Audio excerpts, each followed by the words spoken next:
आनंदी या मालिकेच्या आजच्या भागामध्ये आपण बघणार आहोत युगंधरच्या घरी शिल्पाने किती पार्टी ठेवलेली असते आणि शिल्पाच्या सर्व मैत्रिणी तेथे आलेल्या असतात। डॉक्टर सीमा धनश्रीशी बोलत असतात। धनश्री, अगं काय झालंय तुला? हे बघ, एक काम कर, तू आणि विद्याधर दोघेही माझ्या क्लिनिकमध्ये या। आपण तुमच्या दोघांच्याही महत्त्वाच्या काही टेस्ट आहेत ना, त्या करून घेऊयात। हे ऐकून धनश्रीला खूप मोठा धक्का बसतो। आनंदी इकडे मनातच म्हणत असते, कसली टेस्ट? काय झालंय धनश्री ताईंना? डॉक्टर सीमा धनश्रीला समजवत असतात, मूल होणं आणि नाही होणं हे काही फक्त बाईच्याच हातात नसतं, अगं पुरुषाचाही वाटा असतो त्यात। तुम्ही या क्लिनिकमध्ये आपण भेटूनच बोलू काही ते। धनश्री लगेचच पुढे होऊन म्हणते, सीमा मॅडम, मला काहीतरी बोलायचं आहे, 2 मिनिटं येता का? सीमा लगेच बाजूला जाते। धनश्री म्हणत असते, सीमा मॅडम, या टेस्ट करायला फक्त मीच आले तर चालेल का? कारण कसं आहे ना, यांच्यामध्ये काहीही दोष नाही आहे, मी एकटी आले तर चालेल का? मी येते ना, मी एकटी येते। परंतु डॉक्टर धनश्रीला समजवत असतात, मेडिकल सायन्समध्ये असं होत नाही, अगं दोघांपैकी कोणामध्येही दोष असू शकतो। तू एकदा विद्याधरला माझ्या क्लिनिकमध्ये घेऊन ये, आपण बोलूया ना तिकडे। यावर शिल्पा जोरानेच म्हणते, झालंय का तुमचं? धनश्री, तू जा, अगं तू माझ्या भावाला ओळखतेस ना, माहिती आहे ना तो कसा आहे?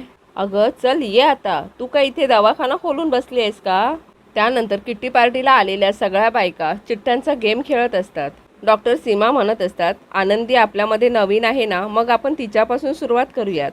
त्यानंतर आनंदीला एक बाउल दिला जातो आणि त्यातून चिठ्ठी काढायला सांगितली जाते। आनंदी एकठी काढते। त्या चिठ्ठीमध्ये शिल्पा असं नाव आलेलं असतं।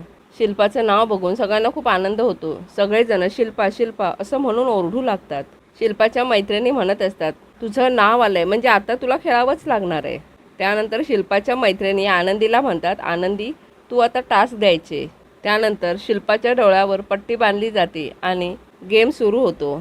त्यानंतर शिल्पाला प अक्षरावरून सुरू होणाऱ्या 5 वस्तू डोळ्यावर पट्टी बांधल्यानंतर शिल्पाला समोर काहीही दिसत नसतं। शिल्पाला त्या 5ही वस्तू मिळत नसतात। त्यानंतर आनंदीच्या मदतीने शिल्पा 5ही वस्तू शोधून काढते आणि हा गेम जिंकते। त्यानंतर शिल्पाच्या मैत्रिणी शिल्पासाठी टाळ्या वाजवत असतात। त्यानंतर शिल्पाच्या मैत्रिणी आनंदीला म्हणत असतात, अगं आनंदी, तू स्वतःहून तिला मदत केलीस, तू एक हुशार आणि चांगली मुलगी आहेस। शिल्पाची दुसरी मैत्रीण म्हणते, हुशार, सुंदर आणि आतून चांगलं असणं, या तिन्ही क्वालिटीज तुझ्यात अगदी ठासून भरल्यात आनंदी। हे सर्व ऐकून शिल्पाला आनंदीचा खूप राग येत असतो। पुढे शिल्पाच्या सर्व मैत्रिणी आनंदीला शिल्पाबद्दल विचारत असतात। आनंदीचे आबा इकडे सर्वांवर रुसलेले असतात। आरती आणि आर्ची त्यांना मनवायचा प्रयत्न करत असतात। आर्ची आणि आरती दोघीही आबांना लहानपणीचे दिवस आठवून देत असतात। आनंदी इकडे शिल्पाची स्तुती करत असते। आनंदी म्हणत असते, खूप छान आहेत शिल्पाताई, घरातल्या अगदी बारीक सारीक वस्तूंवर त्यांचं पूर्ण लक्ष असतं। त्यांना ना हलगर्जीपणा केलेला बिलकुल चालत नाही, कुठलीही चूक चालत नाही। कामाच्या बाबतीत अगदी पर्टिक्युलर आहेत, अत्यंत स्पष्ट, थेट आणि स्वतःच्या मनाशी खऱ्या असणाऱ्या आहेत त्या। आनंदीच्या तोंडून हे शब्द ऐकून शिल्पाला धक्का बसत असतो आणि शिल्पाच्या मैत्रिणी मात्र खूप खुश होत असतात। शिल्पाच्या मैत्रिणी मात्र आनंदीला सांगत असतात, आम्ही ना हिटलर म्हणतो तिला। त्यानंतर शिल्पा मनातच म्हणत असते, खूप शहाणी आहे ही, लोकांना गोड गोड बोलून कसं खिशात घालायचं हे हिला बरोबर जमतं। त्यानंतर त्या सर्वजणी मिळून बॉटल फिरवायचा गेम खेळत असतात। बॉटल फिरवल्यानंतर बॉटलचं टोक आनंदीजवळ येतं। शिल्पाची मैत्रीण आनंदीला एक टास्क देते। शिल्पाची मैत्रीण म्हणते, तुझा टास्क आहे, तू आत्ताच्या आत्ता युगंधरला फोन करायचा आणि त्यांना सांगायचं, तुम्ही आज खूप स्मार्ट दिसताय। यावर आनंदी म्हणत असते, नाही नाही, मालक साहेबांना फोन लावायचा नको, उगाच ते कामात असतील। आनंदी नाही असं म्हणत असते, तरीसुद्धा जबरदस्तीने शिल्पाची एक मैत्रीण युगंधरला फोन लावते। या गोष्टीसाठी शिल्पा मात्र खूप खुश होत असते। शिल्पा म्हणत असते, आत्ता खरी मजा येणार, लाव तू फोन, आता तू शिव्या खाणार। कर कर आनंदी, युगंधरला फोन कर, कामाच्या वेळी त्याला असले नखरे अजिबात आवडत नाहीत, कर फोन, मग तुझी काही खैर नाही। आनंदी इकडे युगंधरशी बोलत असते।